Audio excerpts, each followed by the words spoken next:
चलिए दोस्तों, आज हम लोग स्टार्ट करते हैं क्लास 10th मैथ का चैप्टर नंबर 6 जो त्रिभुज है उसकी प्रमेय नंबर 1 को पहले पढ़ लेंगे, क्योंकि इसका यूज इस चैप्टर में बहुत है और एग्जाम में आने की भी संभावना है। देखिए, इसमें है कि यदि किसी त्रिभुज की एक भुजा के समांतर, जैसे कोई त्रिभुज है, इस त्रिभुज के एक इस भुजा के समांतर अन्य दो भुजाओं को भिन्न भिन्न बिंदुओं पर, जैसे अन्य दो भुजाएं जो हैं उनको भिन्न भिन्न बिंदु, जैसे एक बिंदु ये हो गई, एक बिंदु ये हो गई, बिंदुओं पर प्रच्छेद करने के लिए एक रेखा खींची जाए तो उस दो भुजाएं एक ही अनुपात में विभाजित हो जाती हैं। मतलब प्रच्छेद करने के लिए एक भुजा ऐसे रेखा खींची जाए, इस रेखा के समांतर ये रेखा खींची जाए, तो इस जो दो भुजा हैं इसको जो काटे, दो बिंदुओं भिन्न भिन्न बिंदुओं पर एक प्रच्छेद कर रही है, तो जो ये भुजा ये इतना अनुपात इतना हो जाएगा और इतना अनुपात इतना हो जाएगा। इस प्रमेय का कहने का मतलब यही है। तो हमें क्या सिद्ध करना है? ए ई बटा बी ई बराबर किसके होगा? ए डी बटा डी सी के। ये हमें प्रूव करना है। तो देखिए, अब देखिए हमें इसमें दिया क्या है। हमें दिया है, प्रमेय में ऐसे लिखते हैं, दिया है, क्या दिया है? BC समांतर क्या है? DE। ये सब क्या है? ये प्रमेय, किसी प्रमेय सॉल्व करने के क्या है? स्टेप्स हैं, इसको लगाना पड़ेगा। फिर उसके बाद हम लोग क्या लिखते हैं? रचना। इसमें हम लोग कुछ रचना करेंगे। देखिए, अगर इस बिंदु से इस भुजा पे लंब डाल दें ऐसे, तो ये क्या हो जाएगा? ये दोनों तरफ 90 डिग्री होगा। और इस भुजा से इस भुजा पे लंबा ऐसे डाल दें तो ये भी 90 डिग्री होगा। और इस भुजा को इसको इससे मिला दें और इसको इससे मिला दें। क्लियर? अब देखिए, दूसरा स्टेप क्या है? दूसरा स्टेप हम लिखेंगे रचना। रचना क्या किया हमने? रचना में क्या किया? जो ये, इसको कोई नाम दे दें, मान लीजिए इसको हम m दे दिए और इसको n दे दिए। तो रचना में हम क्या लिखेंगे? रचना में लिखेंगे कि ये जो en है, en किस पे लंब है? AD पे ना। en ये लंब का साइन होता है, लंब AD तथा ये तथा MD लंब किस पे है? AE पे।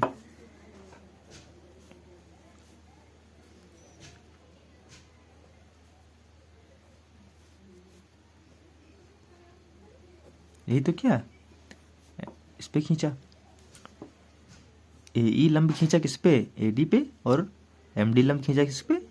AE पे। बस, वाह। और क्या किया? B से D तथा C को E से मिलाया। B से D तथा C से E को मिलाया। क्लियर? देखिए, इतना होगा। अब इसके बाद उत्पत्ति आएगा। उत्पत्ति हम लिखेंगे, दूसरा स्टेप। उत्पत्ति में हम प्रूफ करेंगे। देखिए, इतना हमने रचना किया ताकि इसको हम प्रूफ कर सकें जो करना था। उत्पत्ति में क्या है? देखिए, अगर कोई समकोण त्रिभुज है, ये क्या है? समकोण त्रिभुज है। लंब यहाँ बन रहा है, लंब यही तो है, समकोण यही तो बन रहा है। इसको कोई नाम दे दें, ABC। तो इस त्रिभुज का क्षेत्रफल का एक फॉर्मूला होता है। त्रिभुज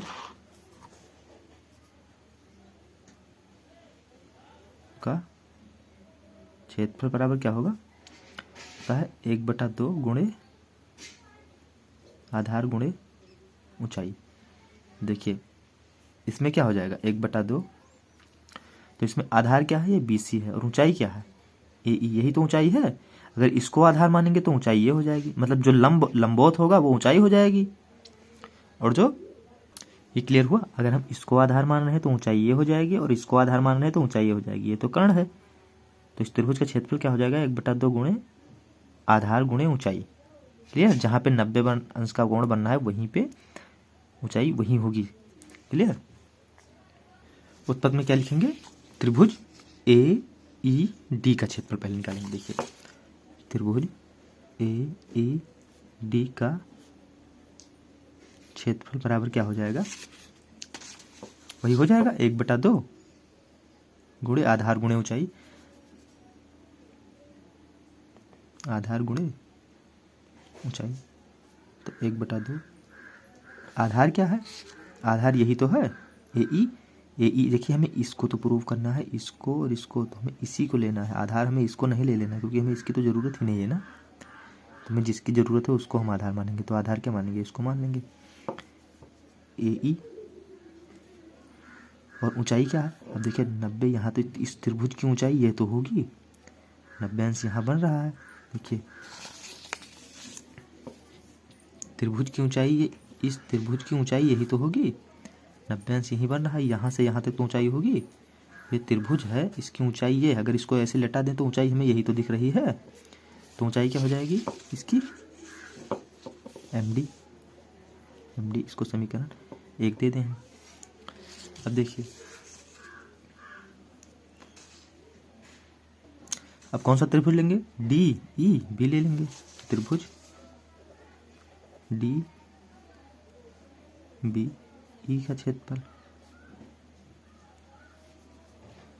देखिए जब हम DEB का क्षेत्रफल लेंगे तो क्या आएगा, इसमें भी आधार गुणे और ऊंचाई आ जाएगी। तो आधार क्या है, अब एक चीज़ ये देख लीजिए आप लोग, मान लीजिए कोई त्रिभुज हम ऐसे बना दिए, ऐसे,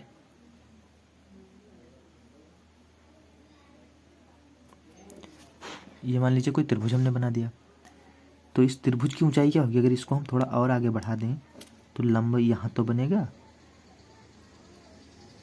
यहाँ तो लंब बनना, तो ये इसकी तो ऊंचाई हो जाएगी, इतना ही ऊंचा तो ये आधार हो जाएगा। अगर इसको आधार मान लेंगे तो ये ऊंचाई हो जाएगी। तो ऊंचाई कौन सा होगा, इस त्रिभुज की ऊंचाई ये तो होगी। तो इसलिए अभी हम इस भुजा को, जो ये भुजा है, इसको हम थोड़ा, जैसे अभी ये त्रिभुज हमने लिया है, ये वाला त्रिभुज, ये वाला, तो इस त्रिभुज की भुजा को थोड़ा और आगे बढ़ा दे, मान लीजिए यहाँ, तो ऊंचाई इसकी यही तो हो जाएगी, यही इसकी ऊंचाई होगी। तो ऊंचाई इसमें क्या मान लेंगे, आधार क्या है 1/2 गुणे आधार तो वही है BE गुणे ऊंचाई क्या है, यही MD हो जाएगी। ये समीकरण 2 मान लें। देखिए AE/BE मिल गया ना, तो हम इस त्रिभुज का क्या कर देंगे, ऐसे लिखेंगे, समीकरण 1 में 2 से भाग देने पर। समीकरण 1 क्या है, त्रिभुज AED का क्षेत्रफल है, बराबर क्या है 1/2 AE गुणे MD बटा इसका क्षेत्रफल क्या है, समीकरण दूसरा क्या है, त्रिभुज A और DEB का क्षेत्रफल है, DEB का क्षेत्रफल बराबर क्या है 1/2 गुणे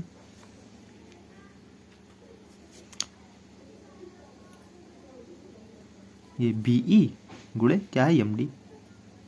देखिए MD कैंसिल हो जाएगा, 1/2 कैंसिल हो जाएगा, तो क्या बचेगा, अतः क्या बचेगा, त्रिभुज AED का क्षेत्रफल बराबर क्या बचेगा, AE बटा त्रिभुज DEB का क्षेत्रफल बराबर क्या होगा, AE बटा क्या हो जाएगा, ये BE बचा ना। अब देखिए मुझे प्रूव करना था, AE/BE आ गया, हम AD/CD भी किसी तरह से ले आना है, बस हमारा प्रूव हो जाएगा। ये क्लियर हुआ, ये इतना हम जाने रहेंगे। अब दूसरा किसी तरह से लाएंगे प्रूफ। अब दूसरा क्या होगा, त्रिभुज तो यही रहेगा, देखिए ए ई डी ही रहेगा। त्रिभुज तो जो हमने पहले लिया था वही लेंगे, और हम चेंज क्या कर देंगे, अब इसमें एक बार आधार हम इसको मान लेंगे और लंब इसको मान लेंगे, क्योंकि हमें इसकी और इसकी भी तो जरूरत है, तो वही करना है। देखिए यही तो होगा त्रिभुज ए ई डी में, ए ई डी में क्या हो जाएगा, आधार गुणे ऊंचाई, यही हो जाएगी।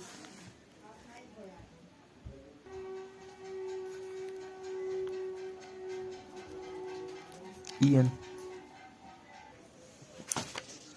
तथा त्रिभुज, ये समीकरण 1, समीकरण क्या होगा 2। इसी प्रकार त्रिभुज ये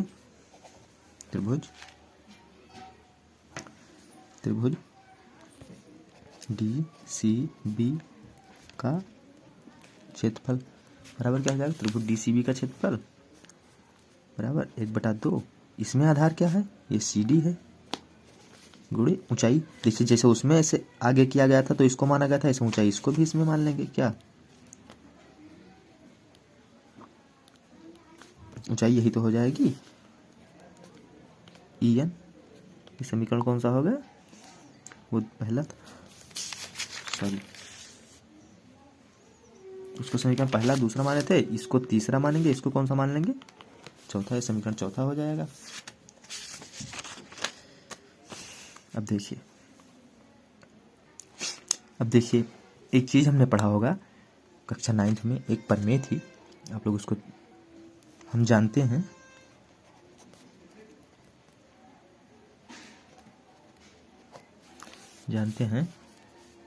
कि समान भुजाओं पर बने त्रिभुज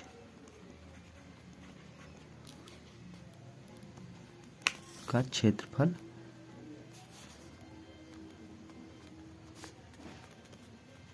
समान होता है। समान भुजा पर बने त्रिभुज का क्षेत्रफल क्या होता है, समान होता है हमेशा।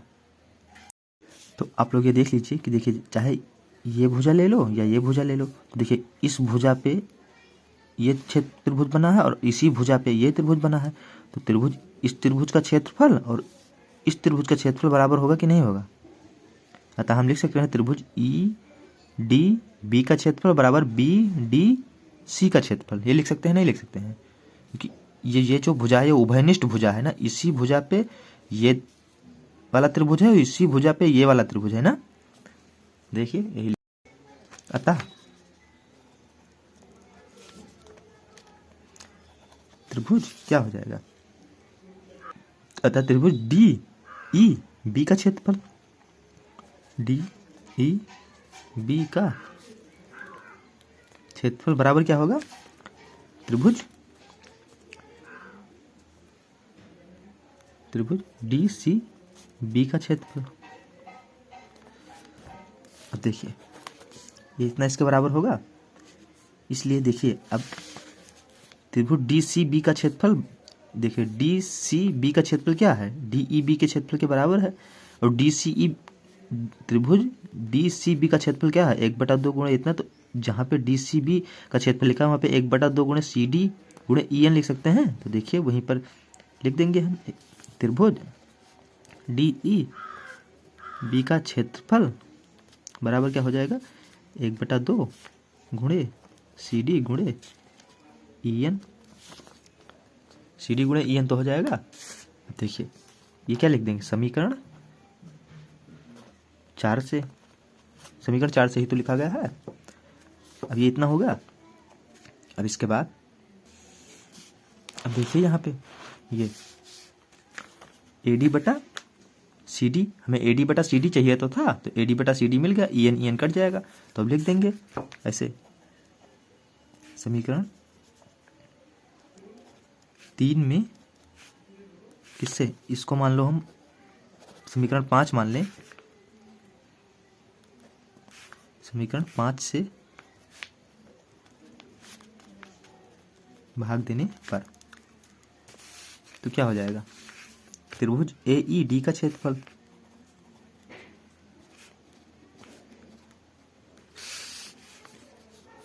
क्षेत्रफल बटा दूसरा त्रिभुज क्या है, ये त्रिभुज डी ई बी का क्षेत्रफल, यही तो है त्रिभुज। समीकरण 5 यही तो है, डी ई बी का क्षेत्रफल बराबर में क्या है, यहाँ पे 1/2 गुणे ए डी, वहाँ पे 1/2 गुणे ए डी गुणे ई एन है। यहाँ पे क्या है, यहाँ पे 1/2 गुणे सी डी गुणे ई एन है। तो देखिए ये 1/2 से 1/2 कट जाएगा और ई एन से ई एन कट जाएगा, और त्रिभुज ए सी, देखिए ए ई डी का क्षेत्रफल बटा डी ई बी का क्षेत्रफल, इधर देखिए हमने अभी निकाला है। त्रिभुज ए ई डी का क्षेत्रफल बटा डी ई बी का क्षेत्रफल क्या आया है, ए ई बटा बी ई आया है ना, ए ई बटा बी ई। तो जहाँ पे त्रिभुज ए ई डी का क्षेत्रफल बटा त्रिभुज डी ई बी का क्षेत्रफल लिखा है, वहाँ पे ए ई बटा बी ई लिख सकते हैं, क्योंकि ये एक दूसरे के बराबर है ना। देखिए यहाँ पे हम ए ई बटा बी ई नहीं लिख सकते हैं, और बराबर में ए डी बटा सी डी आया ही है। यही तो कह रहा था प्रूव करने के लिए, यही प्रूव हो गया।